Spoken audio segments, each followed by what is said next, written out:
స్వచ్ఛత అంటే నందిని. నందిని పాలు మరియు పెరుగు. నందిని మిల్క్ సమర్పించు ఉగాది స్పెషల్ ఎపిసోడ్కి స్వాగతం. సుమన్ టీవీ ప్రేక్షకులందరికీ ఉగాది శుభాకాంక్షలు. రమగారు మీకు కూడా ఉగాది శుభాకాంక్షలు అండి. ఉగాది శుభాకాంక్షలు జయ. సుమన్ టీవీ ప్రేక్షకులందరూ ఆయురారోగ్య ఐశ్వర్యాలతో తొలతూగుతూ ఉండాలని కోరుకుంటూ ఉగాది శుభాకాంక్షలు. ఉగాదిలో కూడా వచ్చేసాం. ఉగాది పండుగ జరుపుకుంటున్నాం. ఈ సంవత్సరం వాళ్ళు స్పీడ్గా అయిపోతుంది, చాలా త్వరగా వచ్చేసినట్టు అనిపిస్తుంది. 24 తొందరగా అయింది అనుకున్నాం, అసలు అప్పుడే మార్చి అయిపోయింది. అవును, కొత్త సంవత్సరంలోకి అడుగు పెడుతున్నాం. ఉగాది అనగానే ముందుగా ఉగాది పచ్చడి, పంచాంగం, ఇవి రెండు మనం విశేషంగా మాట్లాడుకుంటాం.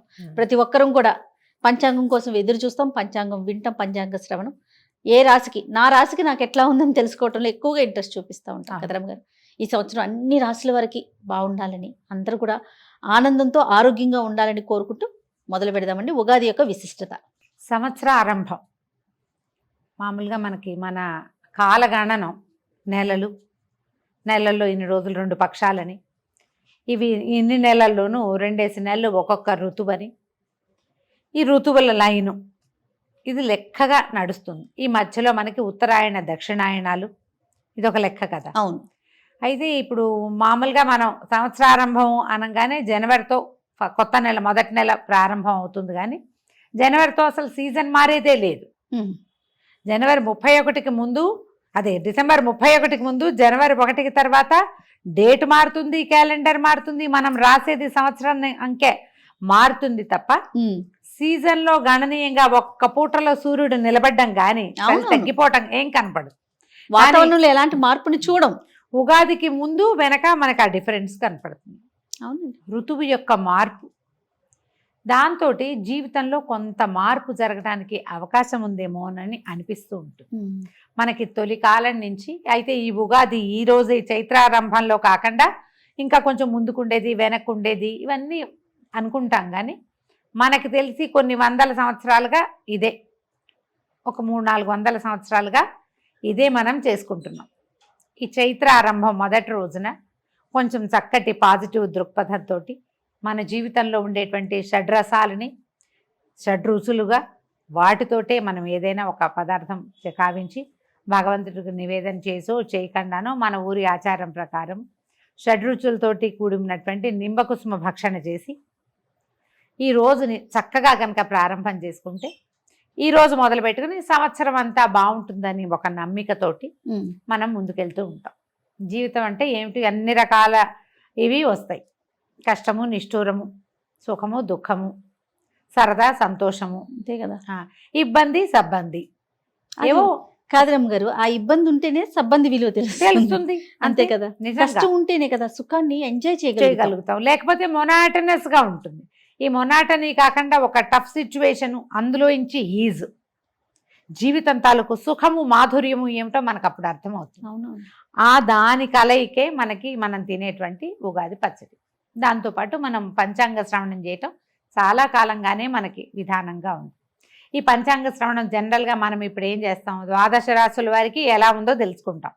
నీ రాశికి ఎలా ఉంది, నీకు రాజపూజ్యం ఎంత, నీకు అవమానం ఎంత, ఆదాయం ఎంత, వ్యయం ఎంత, తర్వాత ఏ నెలలు చాలా బాగున్నాయి, ఏమైనా విదేశీయానం ఉందా, ఈ సంవత్సరం కళ్యాణం ఉందా, వివాహయోగం ఉందా లేదా, విదేశీయానం ఉందా, చదువులో విద్యార్థులు ఎలా ఉంటారు, ఇవి మనం ఇప్పుడు తెలుసుకుంటున్నాం. మన ముందు కాలం వాళ్ళకి ఇవన్నీ ఉన్నాయా, ఈ ప్రొఫెషన్లు, ఈ ఉద్యోగ సద్యోగాలు ఏవప్పుడు ఏం లేవు. అప్పుడు ఏం చేసేవాళ్ళు, అప్పుడు ఏం తెలుసుకునేవాళ్ళు, వర్షాలు, ఋతువులు ఎలా ఉండబోతాయి, పంటలు ఎట్లా, చీడపీడలు ఏ రకంగా ఉంటాయి, ఏ కార్తెలు ఏ రకంగా వస్తాయి, కార్తెల్ని బట్టి విత్తనాలు విత్తే పద్ధతి మనం తెలుగు వాళ్ళు అలాగే ఫాలో అవుతారు. ఆరుద్ర కార్తెలు ఇది, ఈ కార్తెలు ఇది అని. మనం ప్రత్యేకంగా చెప్పుకునేది ఏంటంటే మృగశిర మనకి స్పష్టంగా తెలుసు. మన వైపు అంతా ఈ చేప మందేస్తారు మృగశిరలో. అవునవును. అవునా. తర్వాత ఏమో ఇది కూడా రోహిణి కార్తె, ఎండగా ఉంటాయి. ఈ 2 కార్తెలే అందరూ కామన్గా మాట్లాడుకుంటారు. అన్ని కార్తెల లెక్క ఉంటుంది.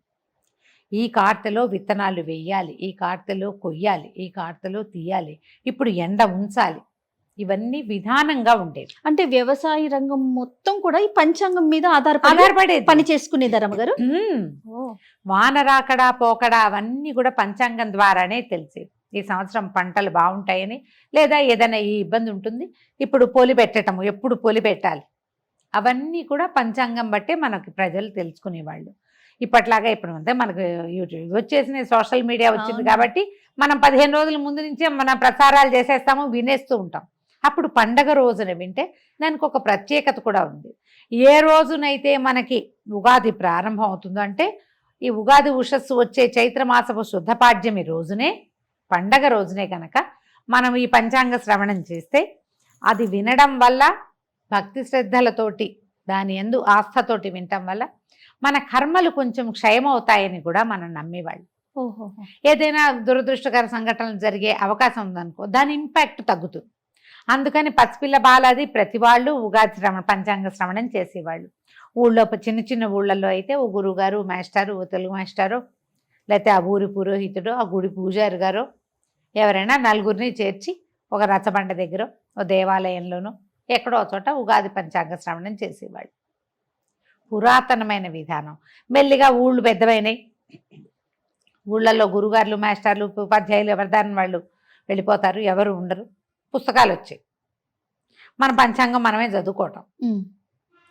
సోషల్ మీడియా వచ్చాక ఏముంది, ఆ 7-8 మంది గురువుగారులు ఎవరి మొహం నచ్చితే వాళ్ళది మనం వినొచ్చు చక్కగా. అంతే. పండగ రోజున వినడం మంచిది. ఓకే. పంచాంగ శ్రవణం ముఖతః వినే అవకాశం ఉంటే మరీ మంచిది, మీకు అవకాశం ఉంటే కనుక. అది వింటే ఏంటంటే మన గ్రహాలలో దోషాలు ఇబ్బంది ఉంటే అది పెద్దది అయిపోకుండా చిన్నది కొంత తగ్గుతుంది. మనం ఆ రోజే తెలుసుకుంటాం ఇవి చెయ్యాలి, గురువు బలంగా ఉన్నాడు లేదా గురువు వీక్గా ఉన్నాడు, బుధుడు పలానా చోట ఉన్నాడు, శనిగ్రహం వల్ల ఈ సమస్య వస్తుంది తెలుస్తుందిగా. దానికి ఏదైనా ప్రతిక్రియ చేయాలని ఒక సంకల్పం కూడా కలుగుతుంది. జనరల్గా పండగ రోజున ఏదైనా సంకల్పం చేస్తే ఆ పని జరుగుతూ ఉంటుంది. అందుకని ఉగాది పండగ రోజున కొట్లాటలు గొడవలు పెట్టుకోకండి, పొట్లాడుకోవద్దు, ప్రతిదాన్ని చిలికి గాలివాన చేసుకోవద్దు. సంవత్సరానికి మొదటి రోజు ఈ రోజు బాగుంటే సంవత్సరం అంతా బాగుంటుందనే నమ్మకంతో ఉండండి. బాగుంటుంది అని నేను చెప్పట్లేదు, నమ్మకం మీరు నమ్మాలి అది.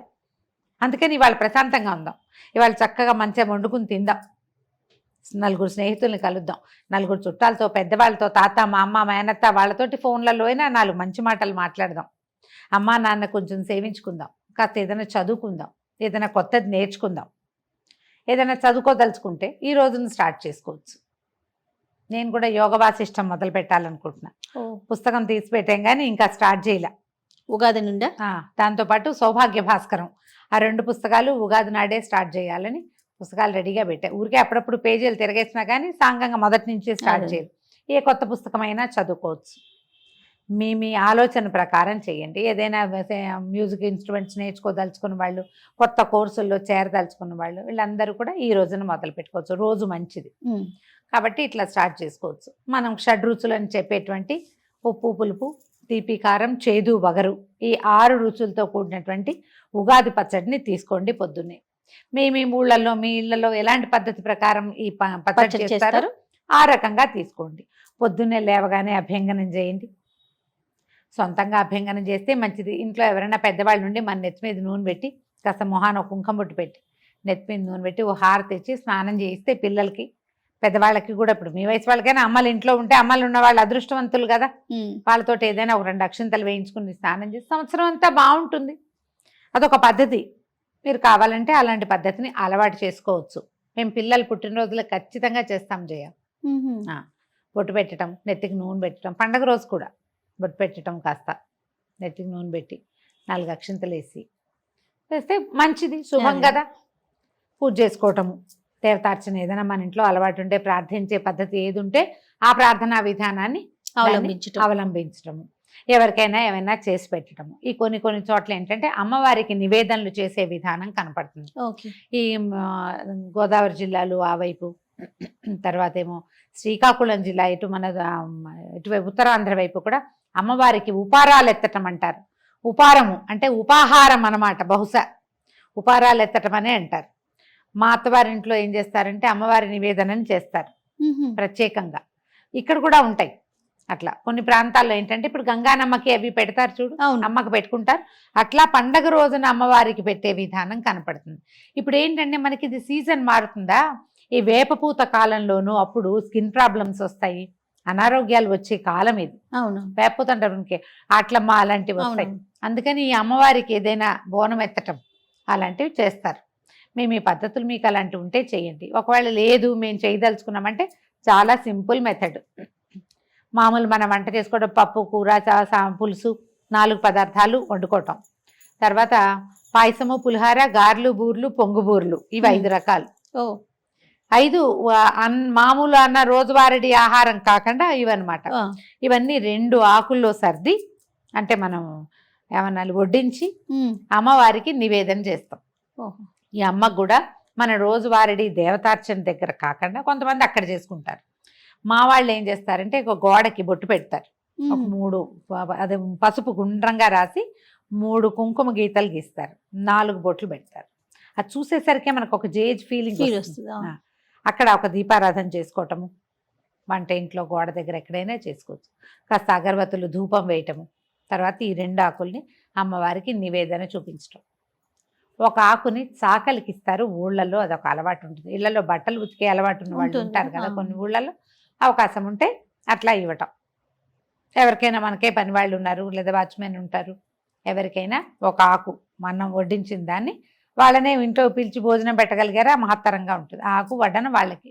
2వ ఆకు గృహస్థు భోజనం చేయొచ్చు, గృహలక్ష్మి అయినా చేయొచ్చు, గృహస్థ అయినా చేయొచ్చు. ఇంకా అది నివేదన కింద అనమాట. ఇలా చేస్తారు. అలవాటు ఉంటే చేసుకోండి. ఈ ఉపారాలు ఎత్తడం కూడా అమ్మవారికి విశేషంగా చేసి అన్ని గారెలు, బూర్లు అవి చేసి 9 రకాలు కూడా పెడతారట. ఆహా, కొన్ని పద్ధతులు. అది ఏం లేదు, మనమే ఏదో చేసుకుంటాం, బొబ్బట్లు అవి ఇవి స్వీటు హాటు చేసుకుని 2-3 ఫ్రెండ్స్నో చుట్టాలనో పిలుచుకుని భోజనం చేయొచ్చు. మనమే ఉన్నాం, మనమే 4 షడ్రసోపేతమైన భోజనాలు చేసుకోవటం, హాయిగా నవకాయ పిండి వంటలు అవిను భోజనం చేయటం, చుష్టుగా చక్కగా తాంబూల సేవనం చేయటం.